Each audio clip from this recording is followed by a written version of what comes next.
Odds makers have Jannik Sinner as the favorite to win the U.S. Open, with Carlos Alcaraz trailing just behind. After that is Novak Djokovic, but the 38-year-old is so far back, according to odds makers and most tennis pundits, that it looks to be shaping up like a two-man race.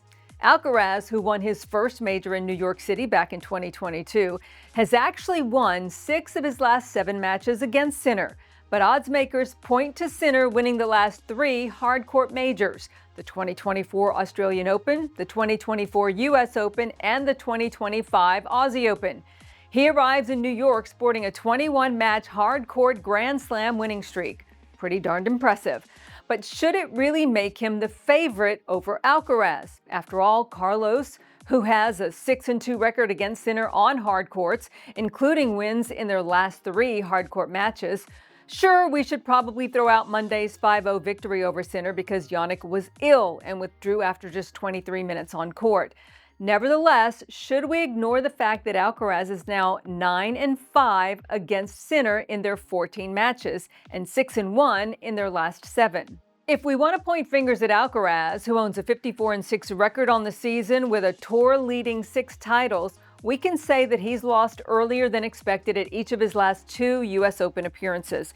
He fell to Daniil Medvedev in the semifinals in 2023 and then was shocked out of the draw by Botic van de Zandschulp in straight sets in the second round last year.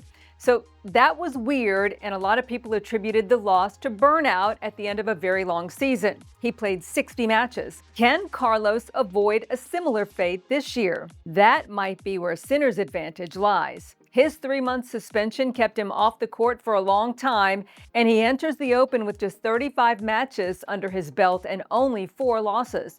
Perhaps Sinner's legs will be fresher, along with his mind, and this is what will make the difference in the end.